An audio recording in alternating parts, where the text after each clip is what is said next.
Scotland's top court has ruled that the suspension of Parliament was unlawful. Can a Prime Minister who's given the Queen unlawful advice survive in office? So you're quite right to say that the Scottish court said that it was unlawful. But of course, we had a case last week. The same case, I think, was sent up by Gina Miller and Sir John Major, and it was rejected by the court here in London, and the prorogation was deemed constitutional. Now we're going to appeal to see what happens next week. I hope that we win that case, and I think we will. The English court said it's none of our business. It's a political matter. That's right. Scottish court did not take that view. No. So the Scottish court, the Court of Session, is the only one that ruled on whether the Prime Minister had told the Queen the truth and ruled that he hadn't. So the extraordinary thing about this, Andrew, is that no one has questioned this right in 300 years. Prorogation hasn't been questioned. And the court last week in England, and as you say, ultimately it will be decided by the Supreme Court here in London. The court last week said this has nothing to do with the courts. This is nothing to do with the judicial process. As you say, the Scottish court took a different view, and we're appealing that, and we will see what the decision is next week.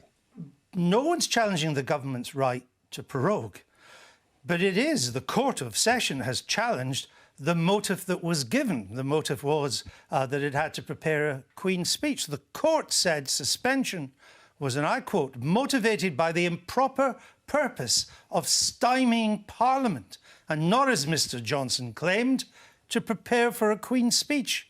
But in other words, he lied. So as you said in your introduction, we are appealing this. We reject the court. We want to get the Supreme Court to opine on this. And we're confident, I am, that they will stick to what the court in London said last week when Sir John Major and Gina Miller made their application, but the which ruling, was rejected. If the Scottish ruling is upheld by the Supreme Court, it will mean that the Prime Minister, in effect, lied to the Queen. So I think you're getting ahead of yourself, because we're appealing, as I said, the Scottish judgment, and for the Supreme Court essentially to reject what the London court, the English court, said last week, I think would be an extraordinary development. But so let's just see, let's hold our horses and see. The English court didn't consider this at all. Even if the Supreme Court was to uphold the English court, that's right, it doesn't take away from the fact that on looking at the evidence, the Scottish court concluded that when Mr Johnson said, we need to prorogue to prepare for a Queen's speech, in fact, that was the aim was to stymie Parliament. That wasn't the reason the Scottish court said.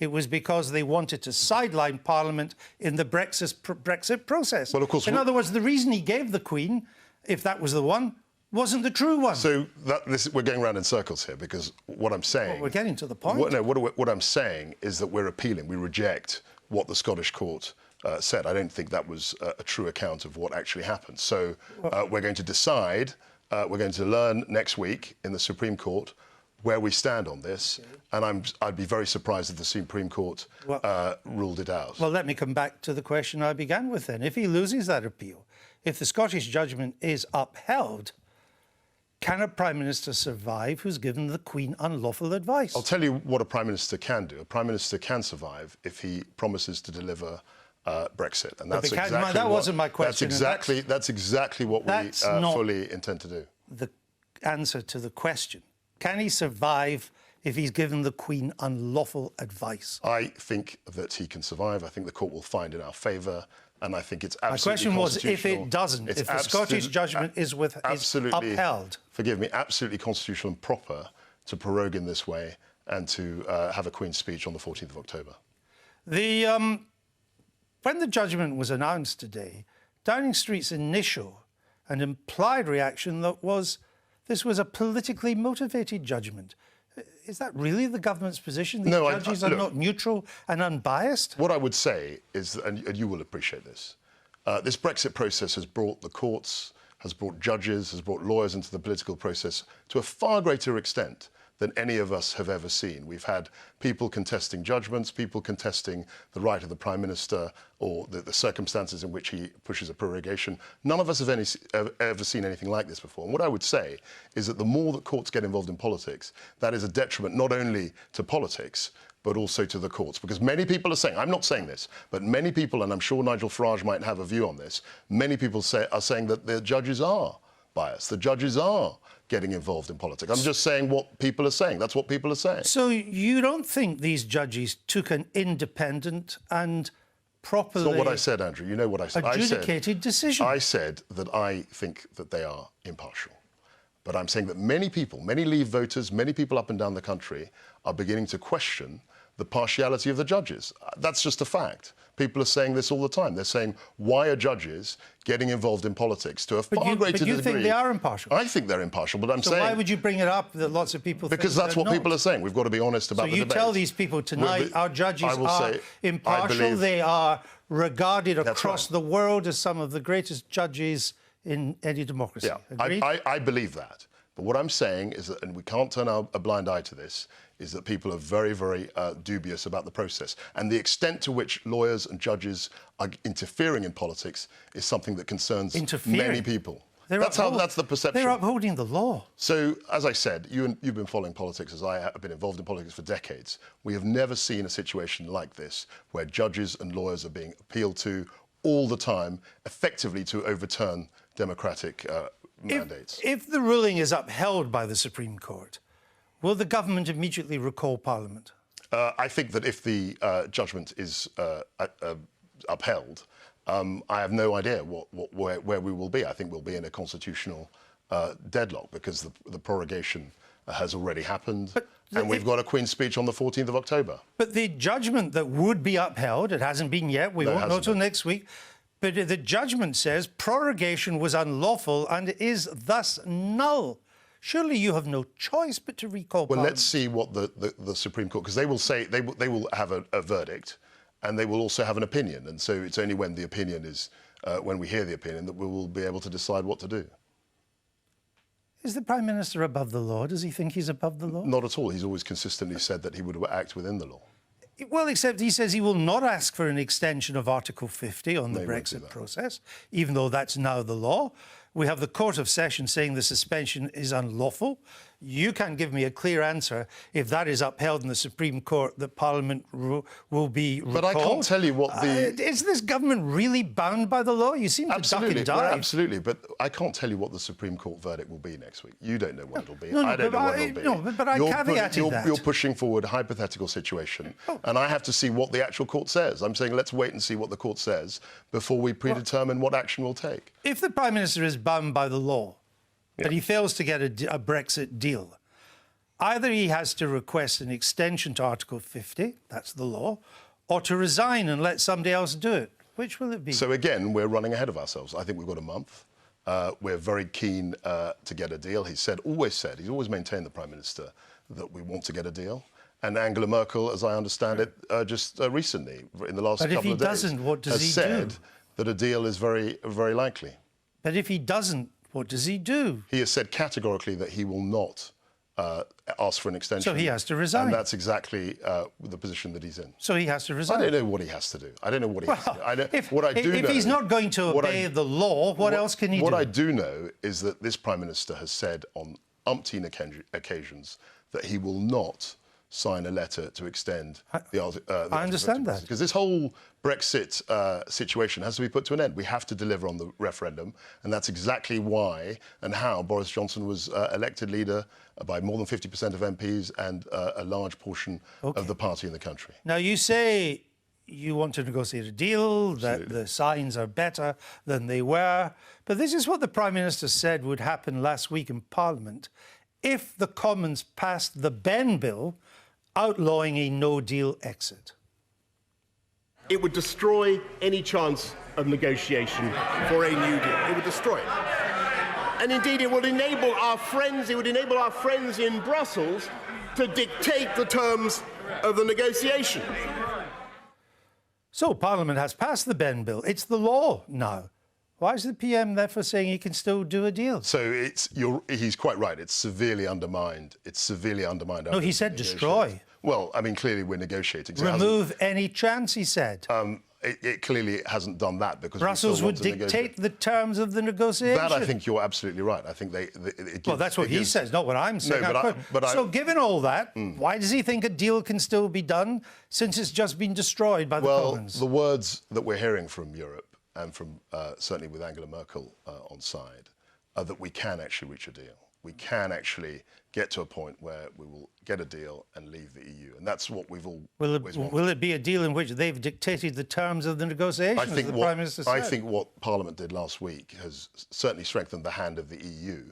But we still have a strong purpose, and we still want to leave on the 31st, deal or no deal. In these negotiations, do you want a new withdrawal agreement replacing the May one, or the May agreement with the backstop amended or deleted? So the May amendment with the backstop amended, May agreement, forgive me, with the backstop amended or deleted is a substantially different deal. I mean, I was the Bill Minister at the time, and I can tell you that the withdrawal agreement, more than a third of that deals with the Northern Ireland backstop or the Northern Ireland situation. So any deal which amends that or removes it will be a substantially different agreement than the one Theresa May negotiated. So we're talking about the May agreement, but with this major change, the backstop Sure, is a major it is a major change, yeah. Do you want it to be amended or deleted? I would rather see it deleted, but we've got to negotiate that. We've got But to is see that where the we ended British government position? up. The Prime Minister has said that the backstop is anti-democratic, it's undemocratic, and he wants to see it removed. Removed. So amending it, fudging it, tweaking it, that wouldn't be enough. Well, it's a negotiation, Andrew. I don't know where we will end up. We have to get a deal that can go through Parliament and that can resolve this issue. But clearly, as you say, the backstop, and the Prime Minister has said, is a fundamental undemocratic piece of construction, if you like, legal construction. So it's not a new deal. deal. It's the May deal amended. That's the clarification. I think it's a look. I've said before the May deal, that was about 600 pages. 200 of them roughly were to do with Northern Ireland. 175. 175, forgive me. 175 on the. So it's a substantial bit of the. Okay. And if we get rid of that, that's a substantial change to the agreement. In trying to get this change, do you rule out keeping Northern Ireland in the backstop, which was the EU's original idea, while the rest of the UK leaves it? So we've ruled out, and I want to say this very clearly, any idea of a border along the Irish Sea in which the island of Ireland is separate from, totally separate from Great Britain, is something that we've ruled out. We can't live with that. But you seem to be moving in that direction. Ireland's EU Commissioner, Phil Hogan, he said the government is proposing an all-Ireland single market, the British government, an all-Ireland single market for agriculture and food. Is that part of the British government's position? So my understanding, I think the Prime Minister clarified the situation. I think that was posed to him, and he said that under no circumstances would he want a single Ireland solution, which would mean a border along the Irish Sea separating the island of Ireland from Great Britain. So we know That's what you don't unacceptable. want in changing the backstop. What do you want? Well, we've gone round the House on this, alternative arrangements. You will know that the Brady Amendment was the one thing that was passed. But you've not proposed that to Brussels. And that's exactly what we're talking about. You've not made a formal proposal to Brussels. It's exactly what we've been conversing about. The Prime Minister But you've has not been in made Ireland. the formal proposal to Brussels. Has been in Ireland, and everyone has known. The EU themselves said last year that they couldn't live with alternative arrangements. This year they said we will look at alternative arrangements. The EU said that. So clearly there is a road for... They can't look at them, Minister, until you propose them in a formal negotiating proposal. You haven't done that. We are talking to partners in Europe, European governments, all the time. But yes, I know that. But there's a difference between talking and saying, here is our proposal. You haven't done that. So what happened? So you'll remember when we negotiated the withdrawal agreement itself, it wasn't clear what the positions were because there was a negotiation. There was the give and take of debate, the give and take of negotiation, which was behind closed doors. Once the agreement was published and was finalised, then it was revealed. So that's exactly the same process. I'm sure if there is a deal, which I'm confident there will be, that will be published and we can debate that fully to our heart's content. The Chancellor has announced that if we leave without a deal, we can go back to duty-free. We'll have duty-free alcohol and booze cruises and all the rest of it.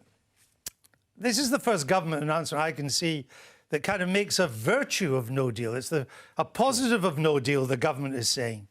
Is saving £2 on a bottle of Plonk the best you can do? Well, so many of them are very good wines. I mean, people want to have duty-free. Duty-free was very popular in the 70s That's and 80s. it. That's the No Deal Plus. No, that's it. No, I mean, no deal, as we've always said, is not our preferred option. The Prime Minister's been very clear we want a deal. But we have to say that we're prepared to have no deal. And that was the position of the May government. She was the Prime Minister who said that no deal is better than a bad deal, except, as you say, it wasn't credible. OK. Now it is credible. Now we believe it because your promise is duty-free.